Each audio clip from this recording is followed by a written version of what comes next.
आप देख रहे हैं कश्मीर एक्सप्रेस। गांदरबल में वाकई मानसबल झील और पार्क में फैली गंदगी वूलर डेवलपमेंट अथॉरिटी पर कई तरह के सवाल खड़े करती है। कहीं ना कहीं कुदरत के दिए तोहफों का हम देखभाल नहीं कर पा रहे हैं। साथ ही रोड पर की जा रही पार्किंग को लेकर भी सयाहों और अथॉरिटी के नुमाइंदों के बीच किसी न किसी बात को लेकर तनाजा हो जाता है। पेश है ये रिपोर्ट।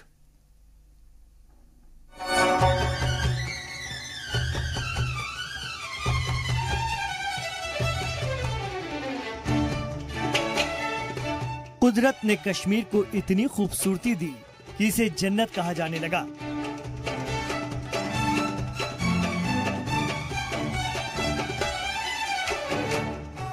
लेकिन अफसोस कि रियासत के लोगों ने कभी इसकी कदर नहीं की।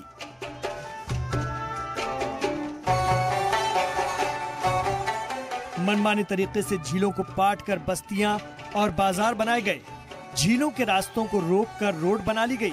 कश्मीर की ज्यादातर झीलें आपस में जुड़ी हुई थीं और अभी कुछ दहाई पहले तक यहां आने जाने के लिए पानी के रास्तों का इस्तेमाल किया जाता था। डल और मानसवर झीलों की हालत तो दिन ब दिन खराब होती जा रही है। बढ़ती आलूदगी और इंतजामिया की लापरवाही की वजह से वादी की खूबसूरती में दाग लगने लगे हैं। गलती सिर्फ इंतजामिया की नहीं ठहराई जा सकती, सफाई आम लोगों की भी जिम्मेदारी है। लेकिन लोग अपनी जिम्मेदारी कितनी ईमानदारी से निभा रहे हैं, इसकी बानगी झीलों में खिले कमल के फूलों के बीच पानी और कोल्ड ड्रिंक्स की बोतलों को देखकर आसानी से लगाया जा सकता है। आपकी टीवी स्क्रीन पर किसी डंपिंग ग्राउंड का नजारा नहीं, मानसबल झील का किनारा दिखाया जा रहा है। सोचिए, बारिश के बाद ये कचरा झील के पानी में मिलकर इसे कितना पॉल्यूटेड करेगा। झील से पार्क की तरफ आइए। पार्क का नजारा आपको और भी हैरान कर देगा। डस्टबिन होने के बावजूद लोग पार्क में जहां जाते हैं कचरा फैलाने से नहीं चूकते। जहां तहां स्नैक्स के प्लास्टिक और कोल्ड ड्रिंक्स की बोतलें।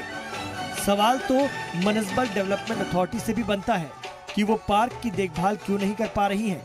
सयाह यहां आलूदगी देखने आए या फिर खूबसूरती। डेवलपमेंट अथॉरिटी ने यहाँ पे टिकट जो रखी है वो 24 रुपीज़ पर हेड है।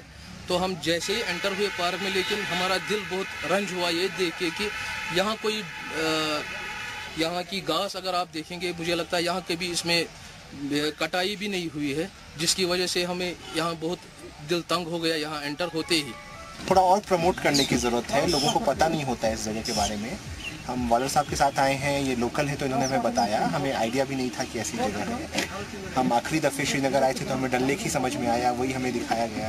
लेकिन ऐसे हमारे यहाँ बहुत ऐसी जगह है जो बहुत खूबसूरत है, देख के जिनका मतलब खुश हो जाता है इंसान। तो इनको लेके आए, इनको दिखाए, इनको भी बहुत अच्छा लग रहा है यहाँ पे। लेकिन थोड़ी सफाई की वो प्रॉब्लम हमारे कश्मीर में ओवरऑल है। अब देखेंगे हर जगह कूड़ा पड़ा है, पार्क अच्छी बनी है लेकिन वहाँ रैपर्स और कितने कुछ खाया पिया सब वहीं पे फेंक दिया। उसका थोड़ा ध्यान दें तो और अच्छा है। सर ने बताया वो डेवलप होना चाहिए। बहुत सारे लोगों को पता नहीं है मानसबल के बारे में, तो उस बारे में अगर डेवलप हो जाएगा तो बहुत टूरिस्ट यहाँ पे आ जाएंगे। और तो साफ सफाई के बारे में बताई थी, जितनी साफ सफाई रहेगी उतना ही ज़्यादा अच्छा। सफाई के बाद अब बारी है इंतजामात की। सयाहों के मुताबिक यहाँ पार्किंग को लेकर अक्सर तनाजा होता है। कुछ लोग रोड पर गाड़ी पार्क करने पर मजबूर हैं, तो कुछ लोगों को लगता है कि पार्किंग के नाम पर ज्यादा रुपए लिए जा रहे हैं। उनको हाफ रेट होना चाहिए।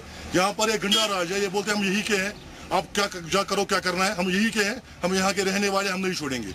हमने बोला हमको पार्किंग नहीं करना, हमने रोड पर गाड़ी रखी है, हम 5 मिनट बैठ के और निकल जाएंगे। नहीं, ये बोलते नहीं हम यही के हैं, यहाँ पर गाड़ी वाड़ी मत रखो, आप गाड़ी अपने साथ ले जाओ।